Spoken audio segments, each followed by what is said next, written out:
morning or good evening. I'm sitting here in the Museum of Brisbane, and this is the Brisbane Gardens part of the Ars Electronica Festival 2020.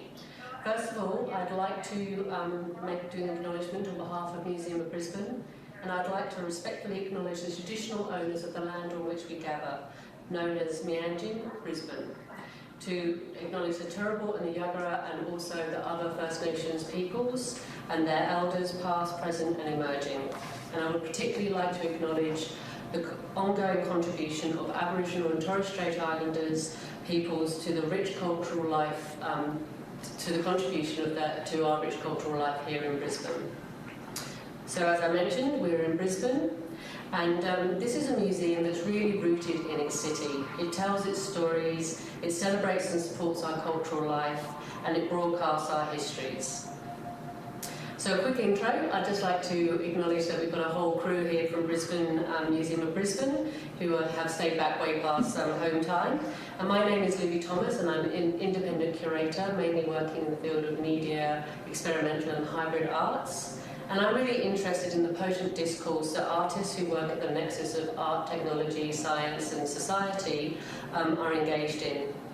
And with that, I'm delighted to introduce the artists that we're speaking with tonight, which is the artist duo Manoir. And they're really inspired by nature and the cosmos. Their work explores the interrelationship of society, humans and the natural environment. And their ideas are expressed through all different kind of digital mediums and different kind of scales, which hopefully we'll touch on later. So this is actually a YouTube live event. This is a first for me. Is it a first for you? Very first for me. So bear with us if we are all looking a little apprehensive. And this is really just an informal chat with the artists, and we'd really like you to join us. So with the interface, you're able to post your questions. I've got another screen here where the team will be able to send me your questions through, and then I can obviously talk to the artist and to bring them to the artist. So but bear with me, I'm multitasking, and it could all fall apart at some point. So we're sitting here with their artwork called CELESTON, and this is one version. There's another version also on the website, on the Ars Electronica Festival website, and you can navigate to that through the Gardens directory. And this work was created earlier this year when we went through our first lockdown experience. And in response to this, Museum of Brisbane set up a collection of residencies called Artists at Home. And that really allowed artists like yourselves to carry on making work and to reflect on the situation that they found themselves in. But maybe before we jump to today, I'd really like to kind of just go back in history a little bit and just talk to you about how you became artists, how you collaborated, you know, how did all of this come about? So if you don't mind, can we go for a little, the backstory of Manoir? Sure. Well, it started in my mother's womb. Okay. Both of us together. We're twins, actually. Hopefully she was thinking we'll give birth to two artistic joys. So I guess what we're practicing at the moment really began, I would say, even 5 years and beyond that, in the sense that we were both working and living in different places, different countries, and Man was starting his photography back in what as early as 2012. Well, I actually went to art college in Brisbane. So after I left high school, I actually had really poor marks, and that sort of rendered me, I couldn't get into any sort of courses that needed an OP score back then. Okay. So all the courses that my parents would deem, you know, a good employment, I couldn't give any of them. So I was just scrambling around just to have a look at what courses did need OP scores, and it was all the art courses. And it happened that photography also was one of the courses that didn't need an OP score. And I remember, like, as a kid, so our older brother, he's a cinematographer. Okay. So he would bring home all these movies, like, you know, the classics, all the Stanley Kubrick classics. And I would watch it as a little boy. I didn't understand what they were about, but visually, they were so stunning to me. And after high school, I went, oh, maybe I'll do photography and recreate some of those beautiful scenes and, you know, apply for QTA, the photography Did you manage to get in without a portfolio, or did you scramble a portfolio together? Well, my brother gave me a crash course on how to use a film camera in one afternoon, and I got a photo together. I didn't get in the first year, but I applied for TAFE and got a photo together in the first year, and then I reapplied again the second year and got in, and then went to QCA after that for 4 years. And do you kind of think it was sort of at the end of QCA where you're like, that's it, I'm a photographer? Or... I still didn't really know what I wanted to do. I was still quite young, I was 21. What young person really knows exactly what they want to do? Very few, right? Especially when there's so many people telling you should be doing this, you should be doing that. Yeah. And you've already done the thing, you didn't do any of the things you were supposed to do anyway, so... Let's just say there was a lot of heated discussions in the family when, I announced that, art school would be good. Well, I was the same because I got a pretty low score, meaning which is the wrong end of the high score, which was 19, and the highest, the highest was number 1. So one's good, isn't it, and 19's not? I got the wrong end of high score. But I also did similar to Mare, which is went to TAFE first and then went to uni, which got me enough high scores. So you went to art school as well? Yeah, I did TAFE illustrations and then went into a Bachelor of Design. So would either of you sort of say you always kind of had that feeling that, you wanted to do something creative, or was it in response to your circumstances? I mean, also so much as you're obviously creative, but that kind of acknowledgement of it. I think it was more a response to the circumstances, and also all the things that, coming from a Chinese family, the usual route that they want their kids to take is something very stable, like run a restaurant or be a doctor if you can, or accountant. Nothing wrong with those careers, but it was just always hammered into us, and maybe that subconsciously put me off it because, I don't want to. And also seeing how my parents work, they work like so many crazy hours. I thought, there must be a better way to do life than this, than work 10 hours a day, come home, dinner for the family. Not that it wasn't enjoyable, but it was just like really hard working constantly. Yeah. And we've also been an immigrant, in a different country, parents not knowing too much English either. But even thinking back, creativity was always in the home now that I look back from, our parents going to cooking school in Hong Kong, and that's quite creative. My father, I guess, having a trade fitter and turner, and always hammering out and fixing things around home. Also creative, but somehow it's in a different sort of slot, isn't it, to the I'm off to art school slot. Yeah, so even when you look back, Mum was a fashion designer as well, so she designed clothing, drew patterns. I mean, Dad was a fitter and turner. He was also a very good illustrator, drawer as well. Well, I remember him drawing horses for some reason. Actually, another funny story was our granddad apparently, he used to collect metal and melt them and then repurpose them into different things. And our father told us that he used to make skeleton keys for gangsters apparently back in Hong Kong. That's a great heritage. So you're finishing art school, and obviously at this point you're still going in your separate ways. So you sort of went into graphic design and illustration, and you've gone into obviously a high level of photography. So where did you go from kind of, bouncing off away from art school? Well, after university I actually moved to Sydney and started working as a cook in a Japanese restaurant for a year or two. And then because I work night shifts, so in my spare time I sort of just always pursue my own interest in terms of more social documentary style photography. So I would just, read about social interest things like a protest or a group of people near a voice, and so go photograph, approach them to sell. So do that during the day and then work during the night, and just did that constantly. So I never really stopped, because going to university, I think we had something like 100 students in my class. By the end of the course, I think 2/3 of them had dropped out as well. So it was a very low rate of employment back in those days. Yeah. I mean, still is. So, I had to make a living as well. So it was quite hard to get into the industry as well. So I did that for a year or two as well. And I finally sort of slowly edged my way in. So in terms of edging your way way in? How did you kind of access into, so we were talking about edging your way into kind of the photography world? So specifically commercial photography, because I did a double major at QCA. So I majored in commercial photography and art practice photography as well, because that sort of whole programming was still in my head, like, you can't be an artist, you'll be starving when you're alive. So, okay, maybe I did commercial as well. Yeah, we were talking about, you know, all our parents kind of went, art equals destitution. Well, which is quite a sad way to see creativity and imagination, because as soon as that thought is, oh, I'm going to be an artist, poverty, Yeah. right? Instead of infinite imagination and creativity. You know, that's sort of pushed aside, but I think it's slowly changing as well. Yeah, I guess it's a journey that you have to go on as well, isn't it, really? That kind of owning that identity and feeling comfortable with it.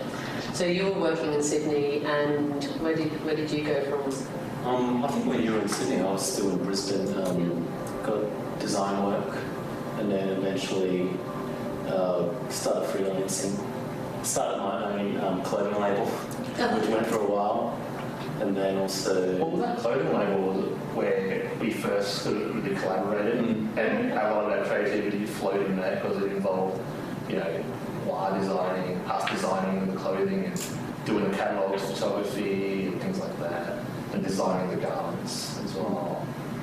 So sort of that was kind of like an informal way of you starting to kind of collaborate around a specific purpose. Sort of when, I mean, you know, collaboration is an interesting thing, and it's interesting between, you know, people that haven't actually literally been born together and grew up together. Sort of, when did it happen organically? Did you notice that you were collaborating, or did you kind of sit down and go, right, we're going to collaborate in a kind of conscious way? How did that happen? It happened both ways. Oh, okay. So I guess when man started photographing more nature content, he would, because we're in different countries, he would send me pictures of what he photographed. Yeah. And I'll be looking at them, and then sometimes I'll be chilling out at home. I'll project them on the wall, project them on trees.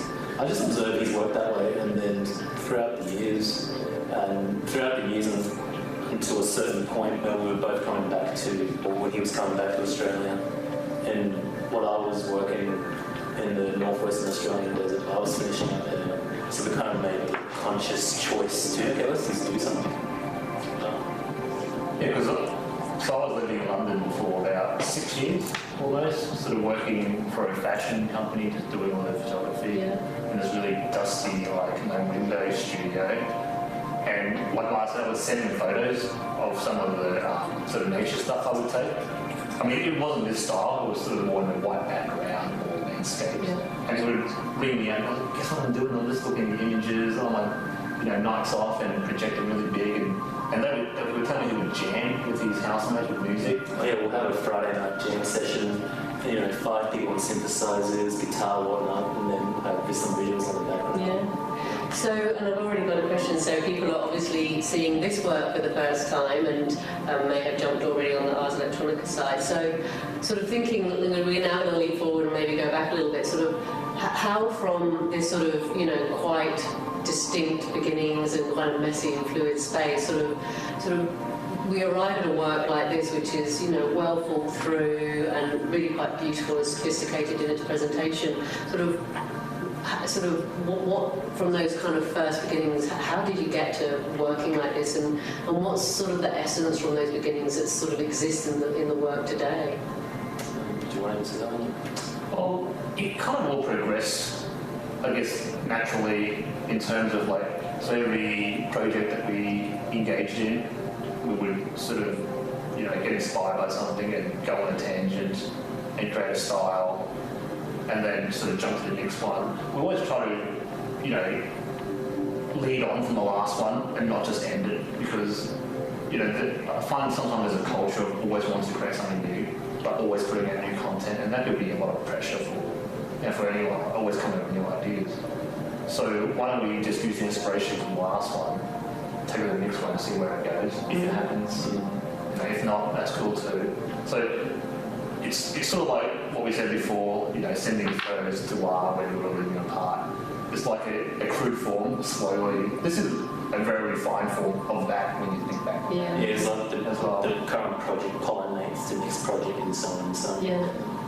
So do you kind of, so with a work like this, which is, comprised of sort of images of planets and of, another level of thinking about and seeing flora, sort of, do you think about what this is going to look like prior? Do you sort of plan this out, or do you, how do you, between the two of you, sort of bring this together? And I visualise pretty hardcore within myself, but then whether that is expressed and comes out the way that I want to can be different. But usually, I find the past few years, the more that where we were talking before, it's not the correct word, but the more I try, I feel quite restricted.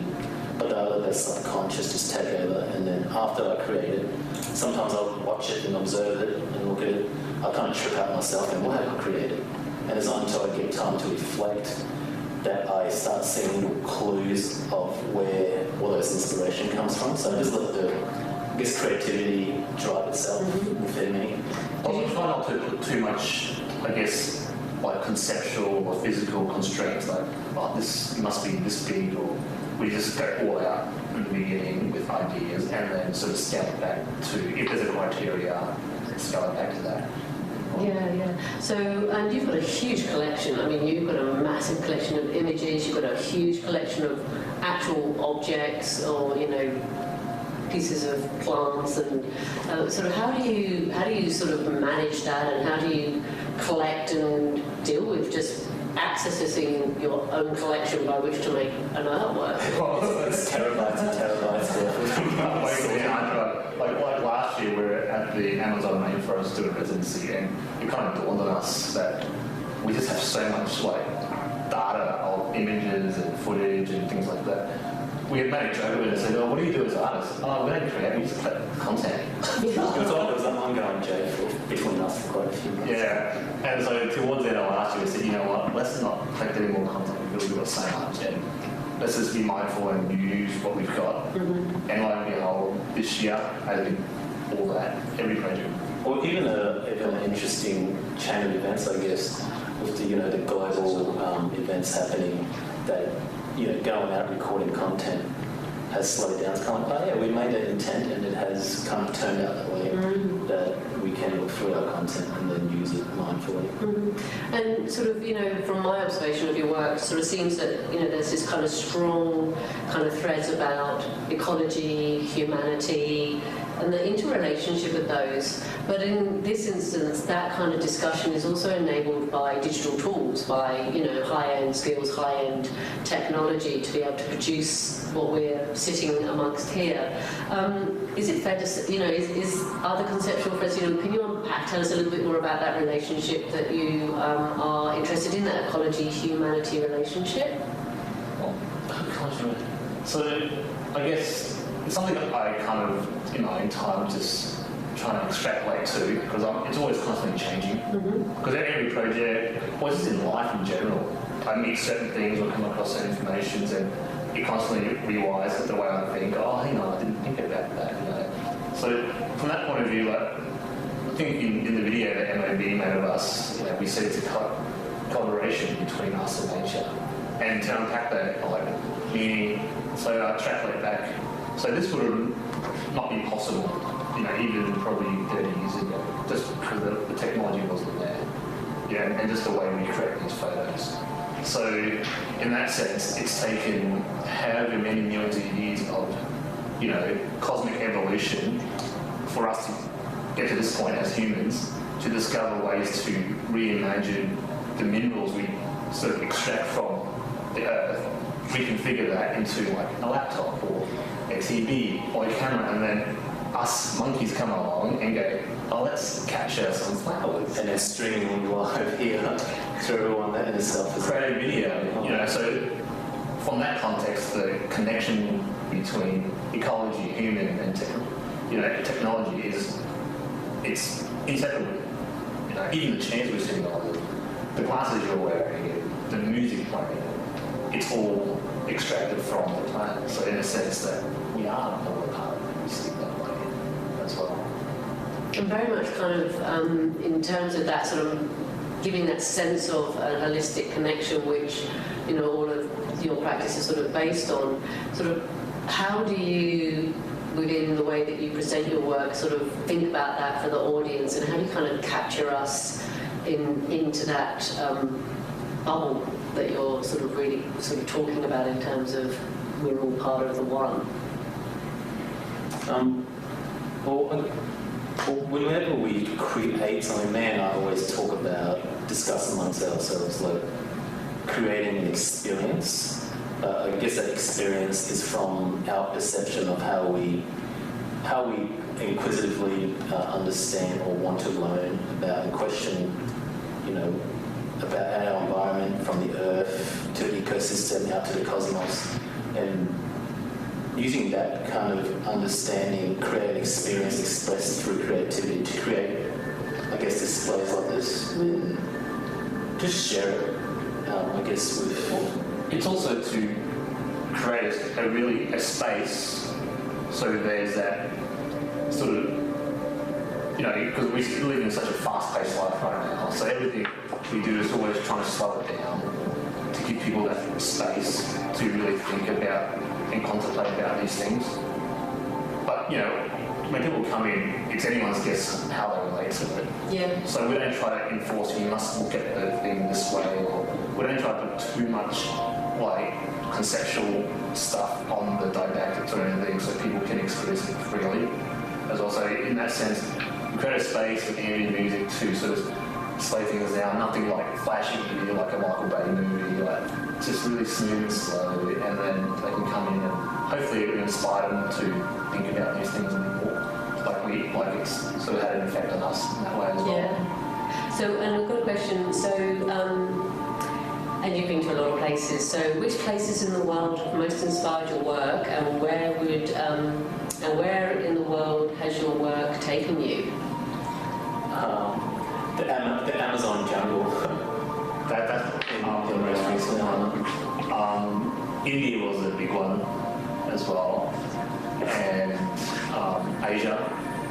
A lot of the botanical gardens in Southeast Asia, because we realised once we sort of attended a few more botanical gardens there, it's all quite unkept. I'm not using the word in a bad way, but it's just runs a bit more wild there. Mm-hmm. But in sort of European, Western style countries, it's all very manicured. So it's made us question, hang on a minute, we've only grown up with very manicured garden. Why can't it be a bit rough around the edges and overgrown as well? So again, that's also one of the influences that we try to take into our work, and not just follow the status quo and narrative, but sort of explore outside of that a bit more. And so the flowers and the environments, they're not all from the same place, as you're sort of bringing elements from different locations together. Yeah, so from North America to South America, Australia, Asia, India, so all mixed bag. Yeah. Well, I'm getting the signal that we're definitely getting close to time, but maybe just passing a last thought. If you were able to talk directly to the audience about your work, what would be the thing you'd like them to take away?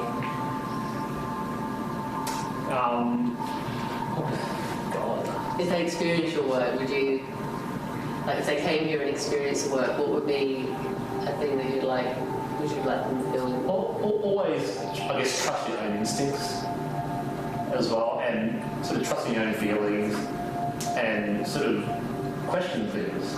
Because I don't think, I went to school, I wasn't taught to question things, and just take it from the authority or people who are in charge. Oh, this is this. Okay, you just take it with a grain of salt. So, give it a good dose of questioning and inquiry. And I think that was my 1 minute mark, so I really need to thank both yourselves for doing this experience with a camera and going live with me as part of the Ars Electronica Festival. I'd like to thank the team, and I'd really like to encourage everybody to both jump onto the Museum of Brisbane website. There's a great artist profile video where you can really kind of see Man and Moi doing what they do and the kind of entwinedness of their life and their practice, and also onto the Ars Electronica website, festival website, where there is the Brisbane Garden as well as 120 others. So I'd just like to say thank you very much for joining us. Thank you for your questions, and have a great festival.